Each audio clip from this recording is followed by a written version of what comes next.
لله رب العالمين والصلاة والسلام على أشرف الأنبياء والمرسلين محمد وآله وأصحابه أجمعين أما بعد أعوذ بالله من الشيطان الرجيم بسم الله الرحمن الرحيم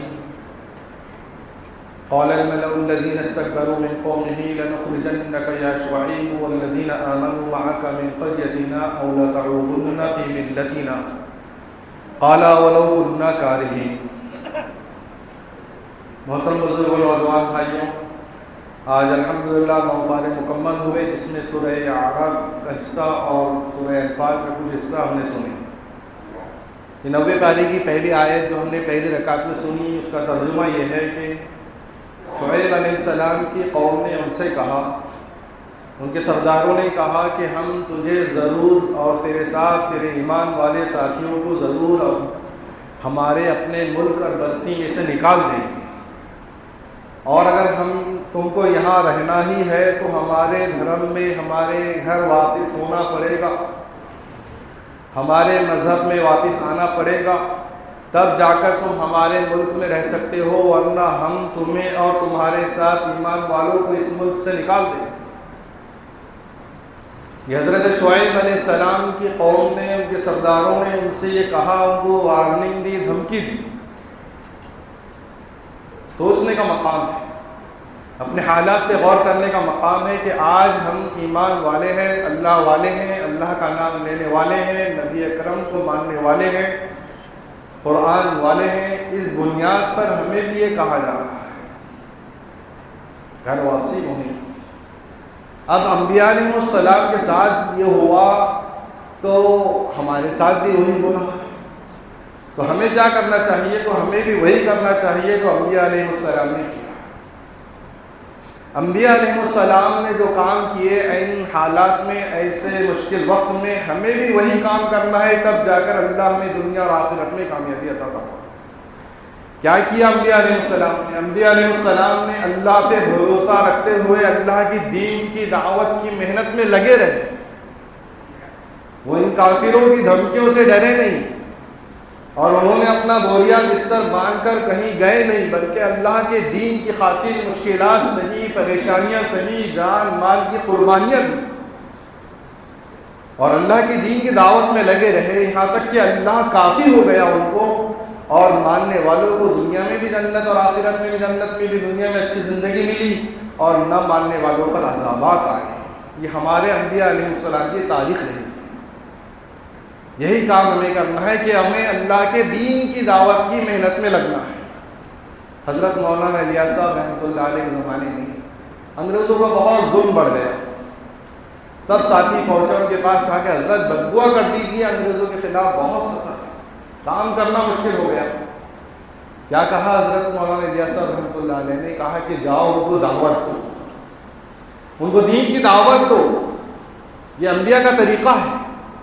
اگر وہ دین کی دعوت کو قبول کر لیں گے، مسلمان ہو جائیں گے، ہمارے بھائی بن جائیں گے، خود بخود ظلم ختم ہو جائے گا، پھر نہیں ستائیں گے. اور اگر وہ ایمان نہیں لاتے ہیں، اسلام قبول نہیں کرتے ہیں، اللہ کے دین کی بات نہیں مانتے ہیں، اللہ ان کے لیے کافی ہو جائے گا. اپنا کام کرتے رہو. لہٰذا ہمیں بھی یہ کام آج کرتے رہنا چاہیے. اس ملک میں ہمیں اخلاق سے، کیریکٹر سے، رواداری سے، پیام انسانیت سے اللہ کے دین کو عام کرتے رہنا ہے، اللہ کے دین کی محنت میں لگے رہنا ہے. ماننے والے مانیں گے، نہیں ماننے والوں کو اللہ کافی ہے.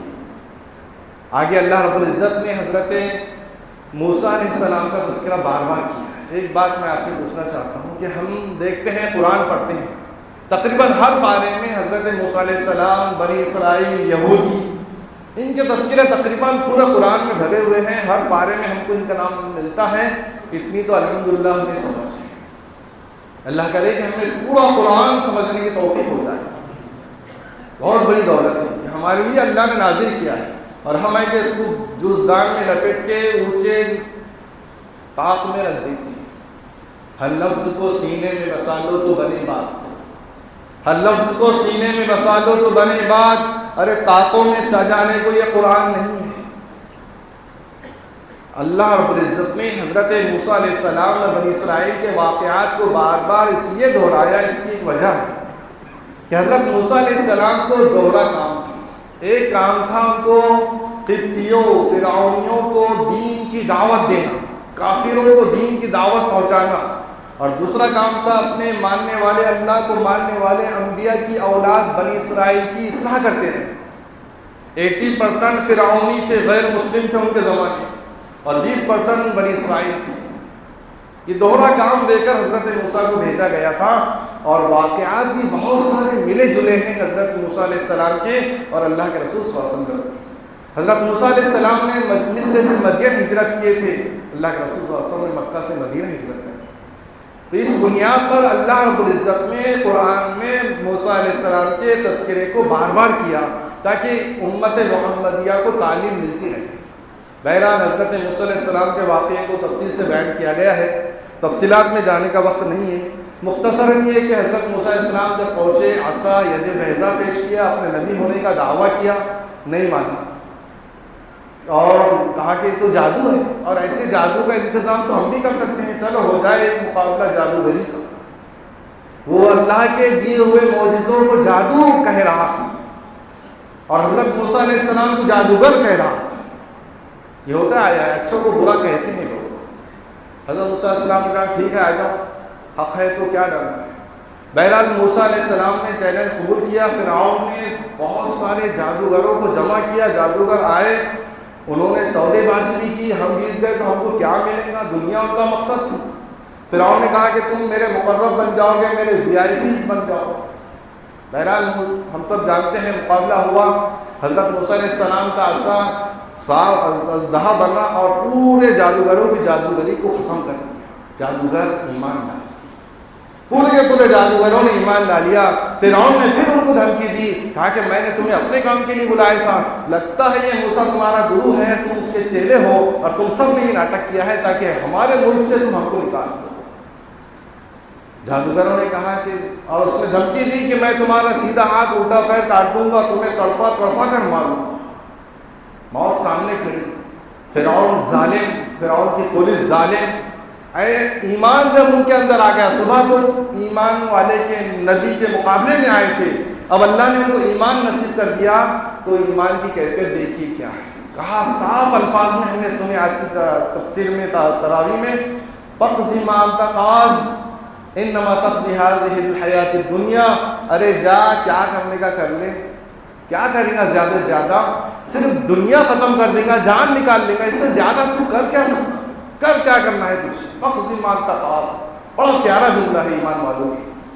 باطل سے ڈرنے کی ضرورت نہیں ہے، کفار سے ڈرنے کی ضرورت نہیں ہے، کر لو کیا کرنا ہے۔ فَقْضِ مَا أَنْتَ قَاضٍ إِنَّمَا تَقْضِي هَذِهِ الْحَيَاةَ الدُّنْيَا، تو صرف دنیاوی زندگی ختم کرے گا نا، ہم تو اللہ والے ہیں، آخرت ہمارا مد نظر ہے۔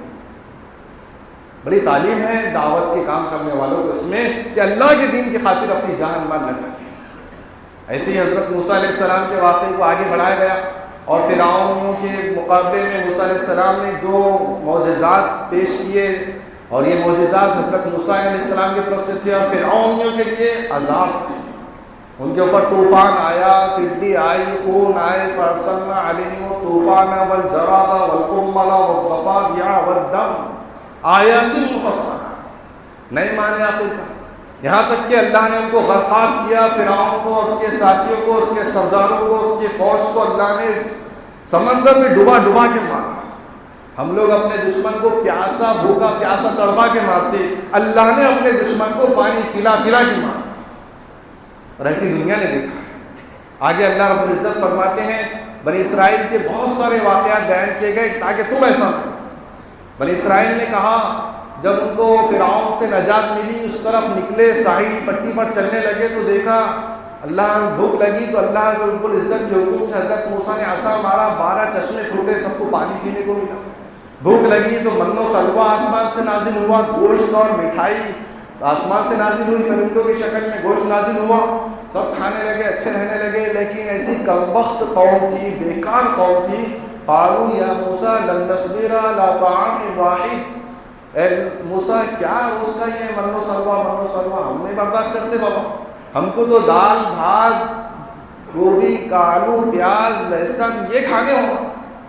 بہرحال انہوں نے اپنے مہجر میں واپس گئے اور مصر میں ان کو واپس لوٹایا، اور بھی بہت ساری باتیں ہیں جو بنی اسرائیل کی نافرمانیاں اپنے انبیاء علیہ السلام کے سامنے کھل کر آئی، اور سب نے آگے چل کے جب چلے تو جاتے جاتے دیکھا کہ ایک قوم ہے جو اپنے بت کی عبادت کر رہی ہے، ان کی ایک مورتی ہے، اس کے سامنے پوجا پاٹ کر رہے ہیں. کیسی بیکار قوم ہے. قالوا یا موسیٰ اجعل لنا الہا کما لہم آلہہ، موسیٰ ہمارے لیے بھی ایک مورتی بنا دو نا، ہم بھی اس کی پوجا کریں. لا حول ولا قوة، ہمارے لیے بھی ایک معبود بنا دو، ہم بھی اس کی پوجا کریں گے، اس کی عبادت کریں. قال انکم قوم تجہلون، ارے جاہل قوم ہے تم لوگ. ناک میں دم کر دیے موسیٰ علیہ السلام جیسے جلیل القدر غصے والے پیغمبر. ایسے تاریخ بنی اسرائیل کی بھری پڑی ہے جس کی برائیاں بیان کرتے کرتے رات تھک جائے گی، یہاں تک کہ اللہ رب العزت نے ایمان والوں کی بھی تذکیر کی. اللہ کے رسول صلی اللہ علیہ وسلم کے بھی تذکیر ہم نے سنے آج کے پارے میں.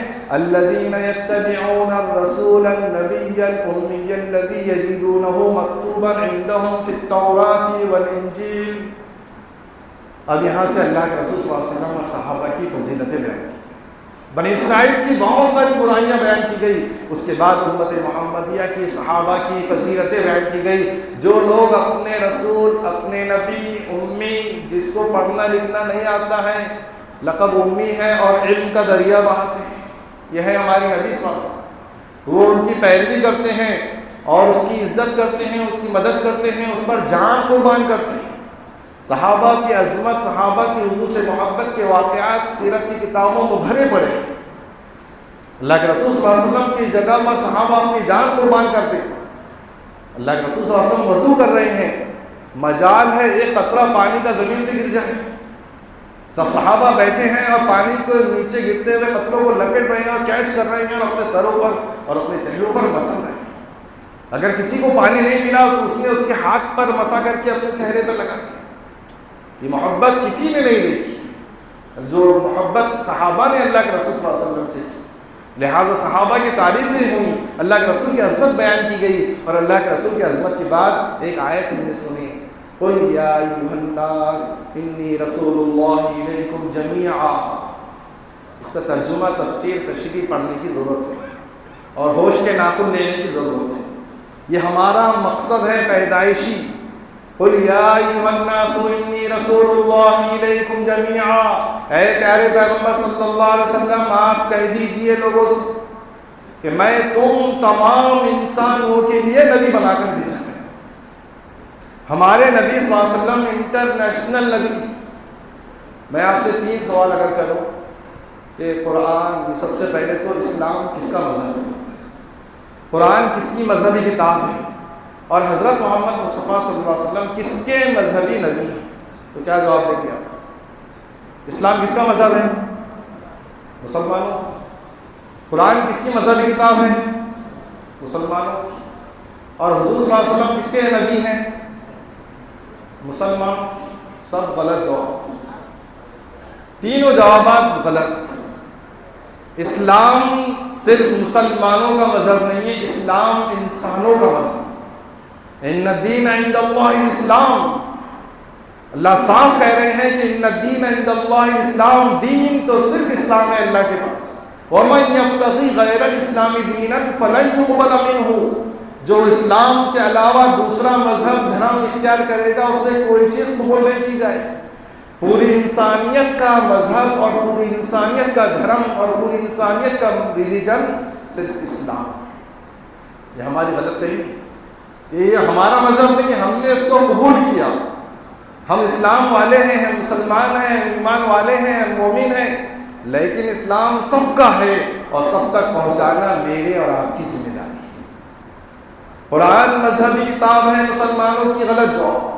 قرآن کے بارے میں اللہ نے کہا شہر رمضان الذی انزل فیہ القرآن ھدی للناس. ناس کا ترجمہ کیا ہے؟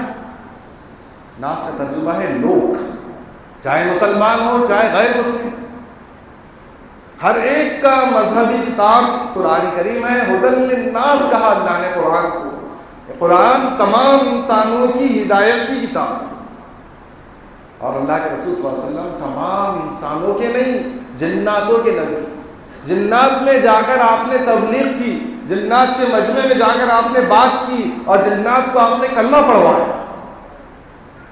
غیروں میں جا کر آپ نے محنتیں کی، غیروں کو جا کر اسلام سمجھایا، غیروں کو جا کر قرآن سنایا، غیروں کو جا کر کلمہ بتایا، غیروں کو جا کر اللہ کی دین کی بات بتائی، اور غیروں کو کلمہ پڑھوا کر مسلمان بنایا۔ صرف اپنوں کے مسلمانوں کے نبی نہیں ہے، اللہ کے نبی صلی اللہ علیہ وسلم پوری انسانیت کے لیے نبی ہے۔ خود سورہ اعراف کی 90 پارے کی آیت کہہ رہی ہے، قل یا ایھا الناس، اے لوگو، انی رسول اللہ الیکم جمیعا، میں تم تمام کی طرف رسول بنا کر بھیجا گیا۔ وما ارسلناک الا کافۃ للناس بشیرا ونذیرا۔ دوسری جگہ اللہ نے فرمایا کہ ہم نے نہیں بھیجا آپ کو مگر پوری انسانیت کے لیے خوشخبری دینے والا، ڈرانے والا بنا۔ تو یہ بات ہمیں یاد رکھنا چاہیے کہ ہم اس نبی کے امتی ہیں جو تمام عالم کے لیے نبی بنا کر بھیجا گیا، جو تمام انسانوں کے لیے نبی بنا کر بھیجا گیا۔ لہٰذا ہمارا کام محدود نہیں ہے، انٹرنیشنل کام ہے، اور ہماری دعوت کا کام غیروں تک بھی کرنے کا کام۔ اس طرف توجہ دے کر ہمیں اپنے کام کے دائرے کو بڑھانا نہایت ضروری ہے۔ اسی طرح آگے اللہ رب العزت نے فرمایا، وَاسْأَلْهُمْ عَنِ الْقَرْيَةِ الَّتِي كَانَتْ حَاضِرَةَ الْبَحْرِ۔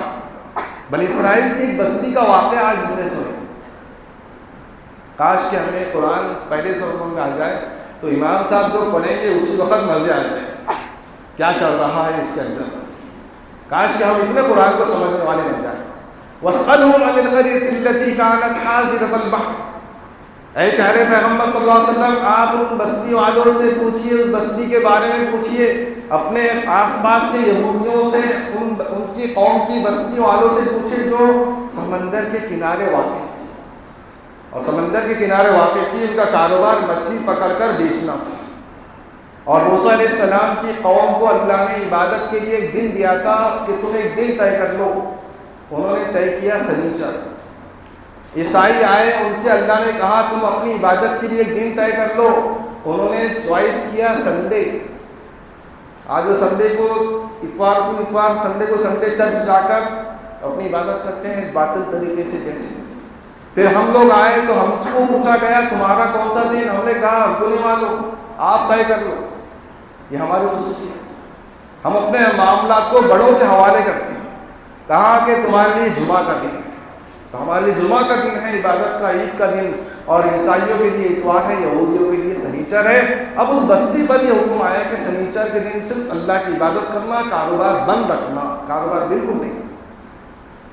یوم یاتیہم شرعا و یوم لا یثبتون لا تاتیہم۔ اب اللہ نے ان کو آزمایا، سنیچر دن کام کرنے کے لیے ممانعت آ گئی، اور سمندر میں مچھلیاں اوپر، اور جس دن سنیچر نہیں ہوتا باقی 6 دن مچھلیاں غائب ہو جاتی۔ دیکھتے رہے، بہت دن صبر کیے، آخر صبر نہیں ہوا، اب مکاری پر آ گئے، اللہ کے حکم کو توڑنے پر آ گئے، اور جمعہ کی شام میں جب سنیچر کا دن شروع ہونے والا تھا جال لا کر بچھا دیے، اور پھر سنیچر کا دن انتظار کرے۔ جیسے ہی سنیچر کا دن گیا جال نکال کے خوب مچھلیاں پکڑ کے بیچ دی۔ اذ قالت أمة منهم لما تعظون قوما الله مهلكهم أو معذبهم عذابا شديدا۔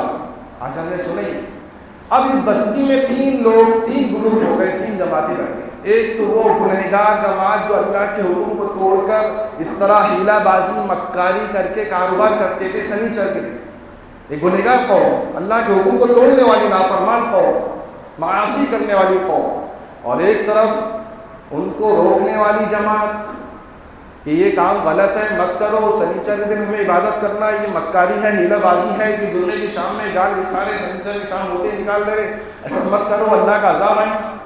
یہ اللہ والی جماعت ان کو جا کر امر بالمعروف اور نہی عن المنکر کرتی رہی۔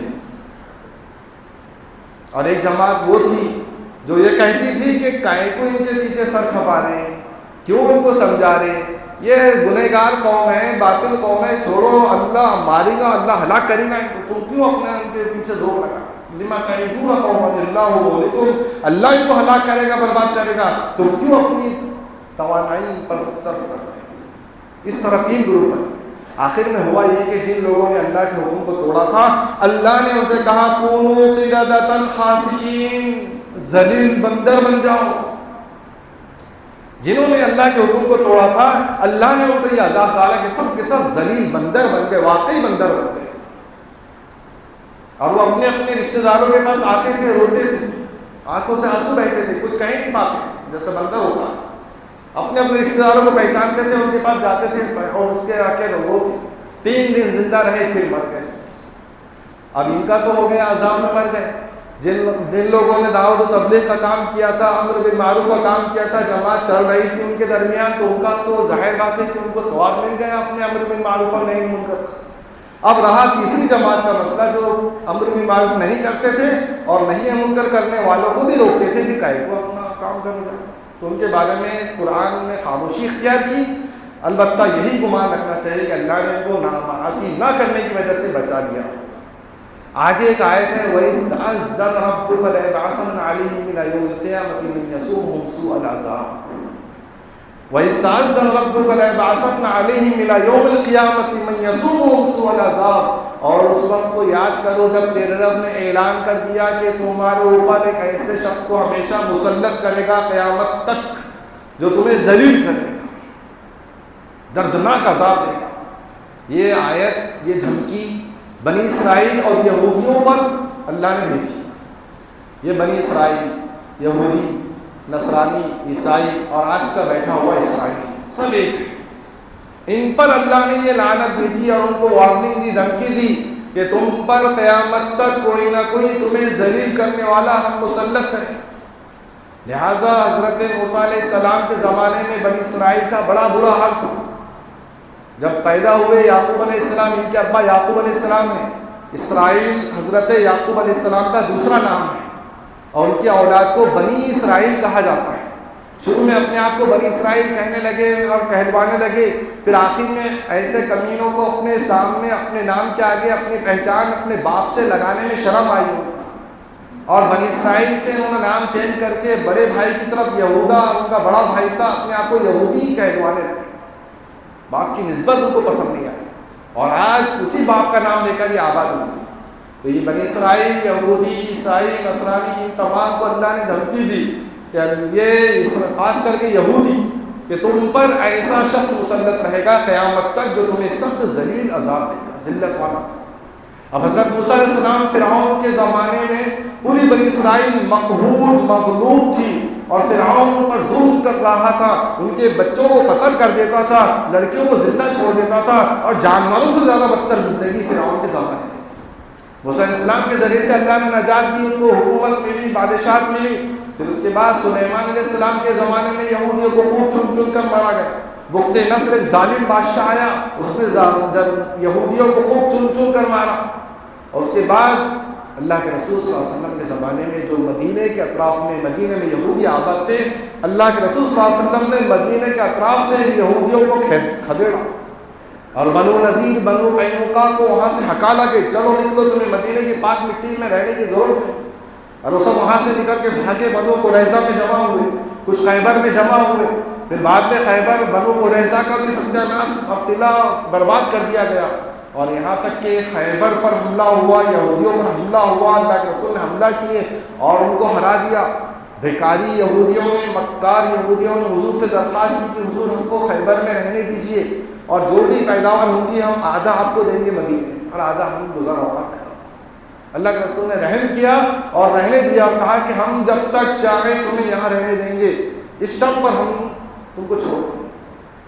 اور اس کے بعد حضرت عمر رضی اللہ تعالیٰ عنہ جب خلیفہ بنے، انہوں نے حضور کی چاہت اور منشا اور دینی خواہش کے مطابق خیبر سے بھی یہودیوں کو بھگا دیا۔ ہمیشہ ذلیل ہوتے رہے، یہاں تک کہ دوسری جنگ عظیم میں ہٹلر نے یہودیوں کے ناک میں دم کر دیا، جہاں جہاں یہودی نظر آتے وہاں پکڑ پکڑ کر ختم کر دیا، یہاں تک کہ پوری دنیا میں چھپتے پھرے، بھاگ گئے، پوری دنیا میں چھپتے پھرے۔ اور ایک وقت وہ آیا 1948 میں کہ کچھ نام نہاد لوگوں نے، اگر اصل میں اللہ کا وعدہ پورا نہیں ہونا ہے، یہ ختم نہیں ہونے والے، یہ کمی نہیں، یہ اسرائیل برباد ہونے والا نہیں، یہ باقی رہے گا۔ کیوں؟ قیامت تک ان کو اللہ نے ذلیل کرنا ہے۔ اب 1948 میں پوری دنیا سے لوگوں نے یہودیوں کو جمع کر کے فلسطین کے ایک چھوٹے سے محلے میں کرایہ دار بنا کر رکھوایا، اور وہ کرایہ دار کمینے نکلے، مکار نکلے، ناجائز قبضہ کر لیا۔ آج فلسطین کا 80% حصہ انہوں نے غاصبانہ قبضہ کر لیا۔ اور ہمارے فلسطینی معصوم بھائیوں پر ظلم و ستم کر. لیکن یاد رکھیے ایک دن آئے گا پھر کوئی صلاح الدین ایوبی پیدا ہوگا جو فلسطین سے ان یہودیوں کو پھر کھدڑے. اور آخر میں تو یاد رکھیے حضرت عیسیٰ علیہ السلام دنیا میں تشریف لائیں گے اور ان یہودیوں کے پیچھے پڑ جائیں گے اور ان یہودیوں سے جنگ کریں گے اور ان یہودیوں کو ختم کریں گے. اور مارنے کے لیے کوئی 8047 نہیں چاہیے, کوئی ایٹم بم نہیں چاہیے حضرت عیسیٰ علیہ السلام کو. یہودیوں کو ختم کرنے کے لیے ان کی سانس کافی ہے. حضرت عیسیٰ کی سانس جس یہودی کو لگے گی وہ مر جائے گا, گر جائے گا, وہی ختم ہوگا. اب ان کی سانس کہاں تک چلے گی؟ یہاں تک چلے گی. ان کی سانس کے بارے میں کہا گیا ہے, روایتوں میں آتا ہے کہ ان کی سانس وہاں تک چلے گی جہاں تک ان کی نگاہ چلے گی, اور اس کے درمیان جتنے بھی یہودی آئیں گے سب دھڑا دھڑ گر کے. یہ اللہ کا وعدہ ہے کہ اسرائیل کے ساتھ. آج یہ ہمارے نہایت معصوم فلسطینی بھائی بہنوں پر ظلم کر رہا ہے, لیکن یاد رکھیے ظلم کی نہیا زیادہ دیر نہیں تیرتی. آگے اللہ رب العزت نے وَإِذْ أَخَذَ رَبُّكَ مِن بَنِي آدَمَ مِن ظُهُورِهِمْ ذُرِّيَّتَهُمْ وَأَشْهَدَهُمْ عَلَىٰ أَنفُسِهِمْ أَلَسْتُ بِرَبِّكُمْ قَالُوا بَلَىٰ شَهِدْنَا. عہد الستو میں اللہ نے ایک وعدہ لیا ہماری روحوں سے. عالم چار ہے, ایک عالم ارواح جو ہماری روحیں جمع رہتی ہیں, ایک عالم دنیا جس میں ہم پیدا ہونے کے بعد آتے ہیں, ایک عالم برزخ جو قیامت سے پہلے قبروں کی دنیا ہے, اور ایک عالم آخرت ہے جس میں ہمیں ہمیشہ ہمیشہ رہنا. تو عالم ارواح میں ہماری روحوں سے اللہ نے وعدہ لیا الستو بربکم, کیا میں تمہارا رب نہیں ہوں؟ اللہ نے وہیں سے اپنا تعارف کرا دیا. ہم سب نے اللہ کو وہیں سے اپنا رب مان لیا, لیکن دنیا میں آنے کے بعد پھر انسان بھول گیا اپنے رب کو. اللہ نے بھولا ہوا سبق یاد دلانے کے لیے انبیاء و رسول کو بھیجا, اور انبیاء و رسول میں خاتم الانبیاء والرسول حضرت محمد مصطفیٰ صلی اللہ علیہ وسلم کے بعد یہ ذمہ داری امت محمدیہ کے نازک کندھوں پر ہے. اس کے بعد ایک آیت ہے قل لا املك لنفسي نفعا ولا ضرا الا ما شاء الله ولو كنت اعلم الغيب لاستكثرت من الخير وما مسني السوء. اے پیارے پیغمبر صلی اللہ علیہ وسلم, آپ کہہ دیجئے کہ میں اپنے آپ کے لیے, اپنی جان کے لیے, میں خود کے لیے بھی نفع کا مالک ہوں نہ نقصان کا مالک. اگر میں ولو كنت اعلم الغیب, اگر میں غیب کا علم جانتا تو مجھے کبھی کوئی تکلیف نہیں پہنچتی اور ہمیشہ میں خیر اور بھلائیوں میں رہتا. اس آیت سے اللہ رب العزت میں حکم دے رہے ہیں, یہ عقیدہ بتا رہے ہیں کہ اللہ کے رسول صلی اللہ علیہ وسلم کو مطلق علم غیب حاصل نہیں تھا. مطلق کہہ رہا ہوں, مطلق علم غیب اللہ نے کسی نبی کو نہیں دیا. الا لمن ارتضی, مگر اللہ جتنے علم غیب پر راضی ہوتا جبرائیل کے ذریعے نبیوں کو بتا دیا جاتا. مطلق علم غیب اللہ کے سوا کسی نبی کو نہیں. خود اللہ کے رسول صلی اللہ علیہ وسلم مطلق عالم الغیب نہیں. اگر یہ ہوتا کہ آپ مطلق عالم الغیب ہوتے, غیب کی باتیں, آئندہ کی باتیں سب آپ کو معلوم ہوتی پہلے سے, تو پھر کفار و مشرکین کی اتنی تکلیفیں خود اور صحابہ کو کیسے سمجھیں؟ پھر طائف میں آپ کا اتنا برا حال ہوا, اگر معلوم رہتا طائف میں جانے کے بعد اتنے برے حال ہونے والے, آپ کیوں جاتے؟ معلوم ہوتا احد میں آپ کے دانت ٹوٹنے والے ہیں, گال میں خون گھسنے والا ہے, آپ زخمی ہونے والے ہیں, آپ معرکہ میں جنگ احد میں کچھ پالیسی اختیار کر لیتے. آپ کو معلوم ہے کہ آپ کے ساتھ کیا ہونے والا ہے تو آپ بچاؤ اختیار کرتے. معلوم ہے کہ 10 جماعت کے 10 ساتھیوں کو لے جایا جا رہا ہے, اور جماعت کے ساتھی بھی کون سے؟ پرانے کام کے. ان کو 10 صحابہ کو لے جایا گیا, 10 کے 10 کو شہید کر دیا گیا دھوکے سے. اور سنیے 70 صحابہ کی ایک جماعت تھی, کام کرنے والی, پرانے مضبوط ساتھی تھے اور پرانے لوگ تھے. 70 کے 70 کو کافروں نے لے کر گئے کہ ہمارے ملک میں, ہمارے دیہات میں, گاؤں میں ایک جماعت کی ضرورت ہے, بھیجو حضور, اور وہ جماعت کام کرے گی, ہم ایمان لائیں. اللہ کے رسول صلی اللہ علیہ وسلم نے چن چن کر صحابہ کے 70 جماعت کو بھیجا. کافروں نے, دشمنوں نے 70 کے 70 کو شہید کر دیا. اگر آپ عالم الغیب ہوتے تو آپ اتنا عملہ کیوں ضائع کرتے؟ آپ کو پتا ہے یہ ایسا کرنے والے, آپ بھیجتے.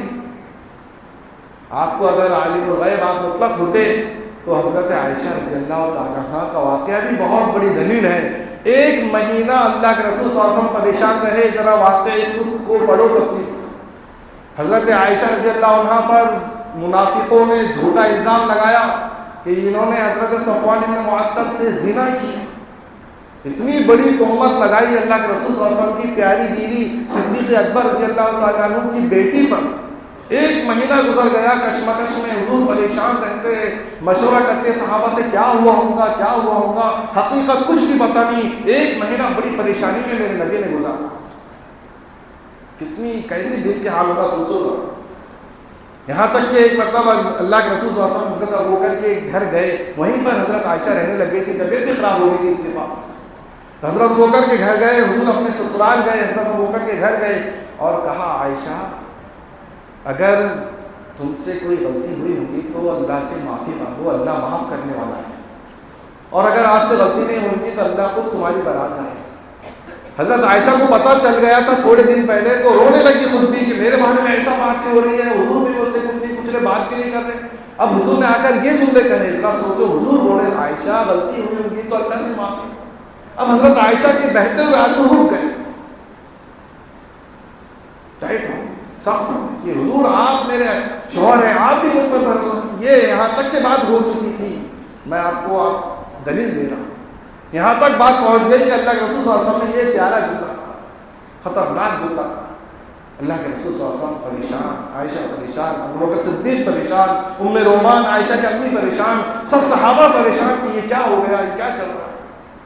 اور منافق دن جیسے گزرتے جا رہے، آگ لگاتے جا رہے، بھڑکاتے جا رہے کہ عائشہ نے ایسی غلطی کی۔ یہاں تک کہ اللہ کے رسول صلی اللہ علیہ وسلم پر وحی نازل ہوئی اور 18ویں پارے کا سورہ نور نازل ہوا، جس میں اللہ نے عائشہ صدیقہ کی برات ظاہر کی کہ جو لوگ بوڑھے جھوٹے ہیں، مکار ہیں۔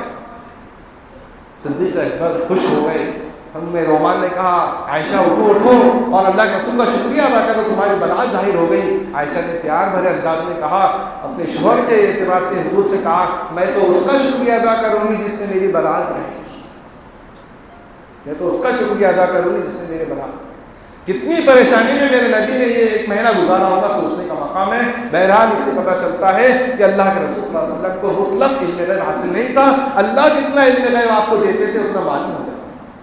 آخر میں ایک آیت ہم نے سنے، یا ایھا الذین آمنوا اتقوا اللہ، یا ایھا الذین آمنوا ان تتقوا اللہ یجعل لکم فرقانا ویکفر عنکم سیئاتکم۔ اے ایمان والو، اگر تم اللہ سے ڈرنے لگو تو اللہ تمہیں شان امتیازی بنا دے گا، اللہ تمہیں ممتاز کر دے گا، اللہ تمہیں سب سے الگ کرے گا۔ لوگ کہیں گے دیکھو یہ ایسے ہوتے ہیں مسلمان، دیکھو یہ ایسے ہوتے ہیں نبی والے، دیکھو یہ ایسے ہوتے ہیں قرآن والے، دیکھو یہ ایسے ہوتے ہیں دعوت و تبلیغ والے، دیکھو یہ ایسے ہوتے ہیں مسلمان۔